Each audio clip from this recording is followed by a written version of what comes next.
안녕하세요. 3일 경제 독립 팁입니다. 근로장려 지원금 혜택 많이 보고 계신데요. 아깝게 소득 요건 때문에 못 받으셨던 분들 2022년부터는 대상자가 확대가 되는데요. 에서 보시다시피 총 소득 요건이 200만 원씩 인상이 되었습니다. 그래서 30만 가구가 추가로 근로장려 지원금을 받을 것으로 예상이 되는데요. 이렇게 크게 달라지는 2022년 근로장려금 제도 자세하게 알아보겠습니다. 궁금하신 분들은 영상 끝까지 함께 해주세요.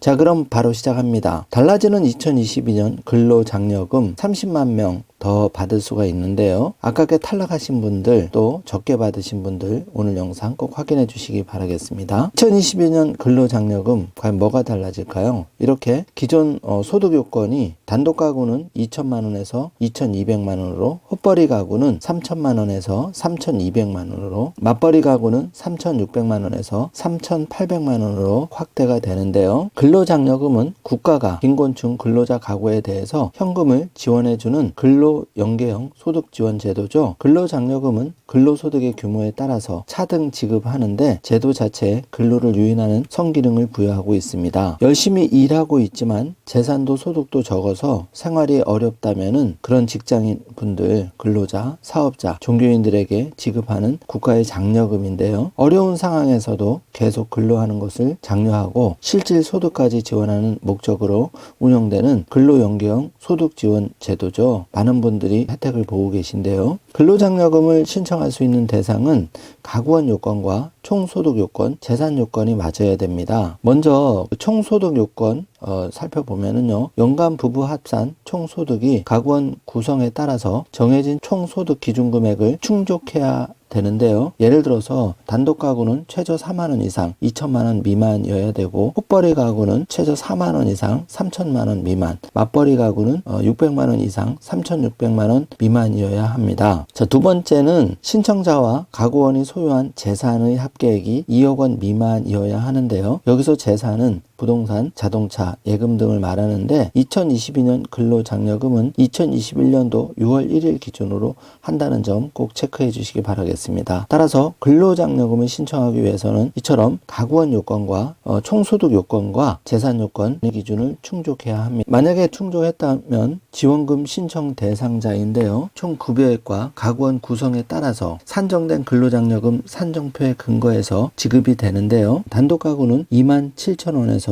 150만 원까지 받을 수가 있고요. 헛벌이 가구는 최저 27,000원에서 최대 260만 원까지, 맞벌이 가구는 228만 8천 원에서 300만 원까지 지급을 받게 되는데요. 예를 들면 단독 가구는 총 급여액이 1,300만 원이면 근로장려금을 95만 5천 원을 받습니다.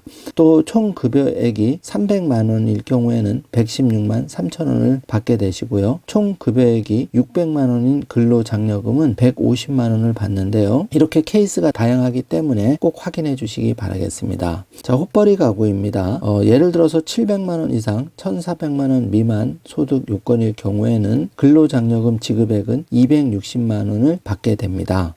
자, 맞벌이 가구 근로소득이 800만 원에서 1,700만 원 미만인 경우에는 300만 원, 최대 300만 원을 받게 됩니다. 자, 근로장려금은 어떻게 신청하고 받을까요? 근로장려금 신청 방법은 아주 간단한데요. 홈택스 또는 손택스에서 신청이 가능하고, ARS의 경우에는 1544-9944번으로 신청하시면 됩니다. PC에서는 국세청 홈택스 접속해서 신청하시고요. 스마트폰으로는 국세청 홈택스 앱을 다운받아 신청하시면 됩니다. 또 관할 세무서에서는 우편이나 팩스로 신청하시면 되는데요. 기존에는 근로장려금을 5월에 신청하고 9월에 받았는데 이를 정기 신청이라고 하죠. 그리고 전년도 소득을 기준으로 해서 장려금 100%를 지급하면 추가 지급이나 환수가 필요 없어 간편한 장점이 있었는데, 그렇지만 이제 올해 소득에 대한 근로장려 지원금은 다음해 9월까지 기다린다는 것은 회사를 다니는 직장인 근로자들에게는 정말 길고 힘들죠. 그래서 그러한 의견을 고려해서 단기 신청 제도가 2019년에 도입이 됐는데요. 반기 신청은 상반기 1월에서 6월에 발생한 소득에 대해서 9월에 신청하고 같은 해 12월에 지급받을 수가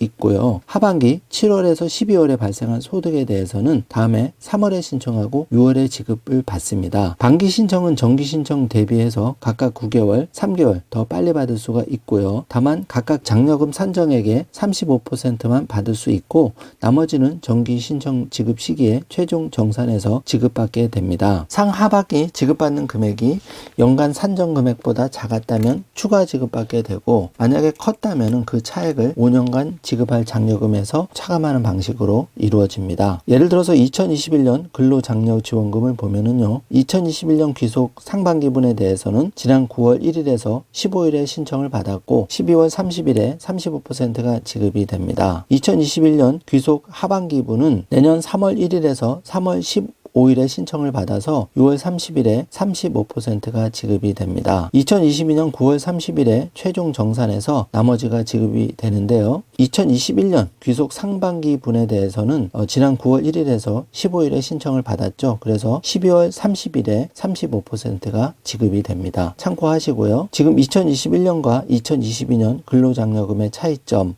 이 소득 요건이 200만 원씩 각각 늘어나서 더 많은 분들이 혜택을 받을 수 있게 되었습니다. 자, 근로장려금 관련한 간단한 Q&A인데요. 지금 부모님도 회사를 다니고 가구원도 회사를 다니는 직장인인 경우에는 각각 근로장려금을 받을 수 있는지가 많이 궁금하신데요. 기존에는 각각 일한다고 해도 같이 살고 있지 않아야 서로 다른 가구로 산정돼서 각각 신청할 수가 있었는데요. 그렇지만 같은 주소에 거주하고 있다면 한 명만 받을 수가 있었죠. 그런데 개정된 2022년 근로장려지원금은 같은 곳에 거주하더라도 재산 합계 액이 2억 원 미만이고 각각 총소득 기준을 충족하면은 신청이 가능합니다. 그래서 대학생도 신청할 수 있나요? 이 부분도 많이 궁금한데요. 단순히 부모와 같은 주소에 거주하고 있지 않다고 해서 신청할 수는 없는데요. 다만 스스로 근로를 통해 독립적으로 생계를 유지하고 있다면 별도의 가구로 인정해서 신청할 수가 있다는 점 참고해 주시기 바랍니다. 기존에는 내가 일을 하고 있어도 같이 거주하는 부모님도 일하고 있다면 각각 신청할 수가 없었는데 2022년 개정된 근로장려금 제도는 같이 거주하더라도 근로장려지원금 지급 기준을 충족하면 각각 신청할 수가 있게 되었습니다. 그래서 부모님과 같이 거주하며 일하고 있는 2030 세대에게는 훨씬 유리해졌다고 볼 수가 있습니다. 오늘은 이렇게 2022년 바뀌는 근로장려금에 대해서 자세하게 알아보았습니다. 그동안 탈락하셨던 분들 30만 명 추가 혜택을 더 보실 수 있고 소득이 있다면 이제 부모와 같이 동거하고 있다 하더라도 각각 신청할 수 있게 바뀌었습니다. 이 점 참고하셔서 2022년에는 더 많은 분들이 혜택을 보셨으면 합니다. 오늘 영상 내용이 조금이라도 도움이 되셨다면 좋아요, 구독, 알림 설정 부탁드리겠습니다. 영상 시청해 주셔서 감사합니다. 적을수록 적어집니다. 적을수록 적어집니다. 적을수록 수많은 경제 고민이 적어집니다. 경제와 뗄래야 뗄 수 없는 사이인 우리. 다이어리에 따라 구체적인 계획들을 적어나가며 우리 모두가 경제 독립을 할 수 있는 그날까지, 더 나아가 각자의 꿈을 이루는 그날까지 나의 첫 번째 경제 다이어리 마이 라이프북과 함께 해보는 것은 어떨까요? 나의 첫 번째 경제 다이어리 마이 라이프북.